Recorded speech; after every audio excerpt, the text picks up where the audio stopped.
محرم جو ہے وہ ہمیں صبر کا درس دیتا ہے، اور جو جھوٹ ہے وہ دفن ہو گیا، اور ہم ہر سال غم حسین مناتے ہیں کیونکہ اس کا جو درد ہے وہ ہمارے دل میں ہے اور سدا رہے گا، اور ہم مولا کے ماننے والے ہیں، اس لیے ہم اس کا جو پرجوش طریقے سے جو ہے یہ دن منائے جاتے ہیں، سوگ منایا جاتا ہے۔ ہم پہ مولا امام حسین علیہ السلام کی نیاز کا اہتمام ہے، اور لنگر اور سبیل کا اہتمام ہے، اور جتنے بھی لوگ ہیں اس میں ہمارے شعبے سے ریلیٹڈ انہوں نے بھی شرکت کی، اور جو مناتے ہیں، اور سب لوگ جو ہے نیازوں کا اہتمام کرتے ہیں، نوافل ادا کرتے ہیں، قرآن پاک پڑھاتے ہیں، اور نیازوں کا اہتمام ہوتا ہے، سبیلوں کا اہتمام ہوتا ہے، اور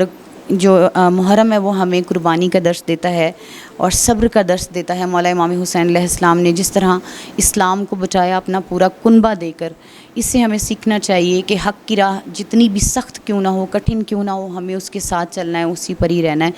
اور اسلام زندہ ہوتا ہے ہر کربلا کے بعد۔ بہت عقیدت اور احترام کے ساتھ منانا چاہیے۔ مہینے تو سبھی بہت عقیدت والے ہوتے ہیں، لیکن کچھ خاص اللہ تعالیٰ نے بہت ہم لوگوں کے اوپر کچھ ایسے مہینے آئے ہیں جن کا احترام کرنا بہت ضروری ہے، اور جس میں نماز پڑھنا بہت ضروری ہے، عبادت کرنا بہت ضروری ہے۔ ہر چیزوں کے ساتھ ساتھ ان چیزوں کا خیال رکھا جائے۔ آفرین پری صاحبہ کے گھر پہ جو ہر سال مجلس کا اہتمام کرتی ہیں، تو باعزت طریقے سے اور محرم کا بہت احترام کرتی ہیں، اور میں باقی سب سے بھی یہی کہوں گی کہ محرم کا احترام کیجیے۔ کچھ لوگوں کو اس کے بارے میں بالکل بھی شعور نہیں ہے، ٹھیک ہے، تو میں یہی کہوں گی غم حسین بہت ضروری ہے۔ محرم کے دن آتے ہیں، تمام زائرین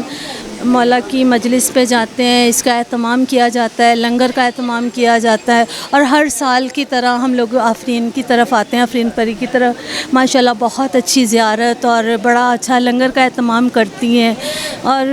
سب مسلمانوں کو اس غم حسین کو بڑے احترام اور عقیدت سے منانا چاہیے۔ یہ ہماری ڈیوٹی ہے، ہم مولا علی کے غلام ہیں، ان کے گھر کے ملازم ہیں، تو یہ مولا نے ہماری ڈیوٹی لگائی ہوئی ہے، کیونکہ ان کی جو شہادت ہے مولا علی کی، امام حسین کی، یہ ہمارے کہنے کو تو سب لوگ کہتے ہیں کہ ہمارے اسلامی حساب سے، اسلامی سال کے حساب سے یہ پہلا مہینہ ہے اسلامی کیلنڈر کے حساب سے،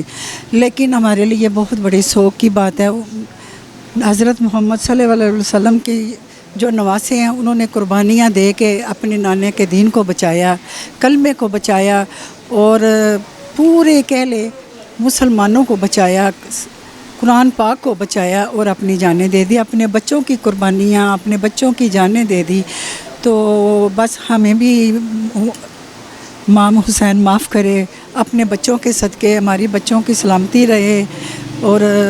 آفرین کے گھر آئے ہیں، اللہ پاک وہ بھی بڑی نیاز اچھی دیتی ہے، ڈیوٹی دیتی ہے مولا کی، تو میری دعا ہے کہ وہ اسی طرح ہی مولا علی کو یاد کرتی ہوئی، امام حسین کو یاد کرتے ہوئے نیاز لنگر جاری رکھیں۔ اور بڑی اچھی بات ہے، ان کا دیا ہی ہم کھاتے ہیں، اور سب کھاتے ہیں، یہ میں اکیلی نہیں، سب وہ ہی دیتے ہیں، ان کا ہی کرم ہے، ان کی کرم نوازی ہے، میرے حضرت محمد صلی اللہ علیہ وسلم کی کرم نوازی ہے۔ اللہ کے لیے ہم ان سے مانگتے ہیں، وہ ہماری عرضیں اللہ پاک کے پاس پہنچاتے ہیں۔ صرف دکھ، درد، رنج و الم کا اظہار کیا جا سکتا ہے، اور وہ دکھ جس کی کوئی حد نہیں، اور وہ ظلم جس کی کوئی حد نہیں، مگر روز قیامت تک ان کے نام کی نیازیں بھی بانٹی جائیں گی، مجالس بھی کی جائیں گی، اور یہ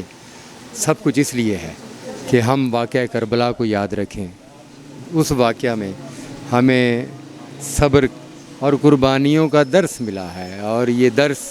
قیامت تک چلتا رہے گا انشاءاللہ تعالی۔ یہ سوگ کے دن ہے، اور ہم سب ادھر شامل ہوئے ہیں، آفرین میڈم کے گھر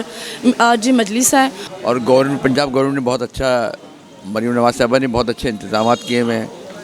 جو آئی جی وغیرہ کو سب کو لیا ہوا ہے کہ ہر جگہ سبیلیں لگوائی گئی ہیں، سیکورٹی کا بڑا اچھا انتظام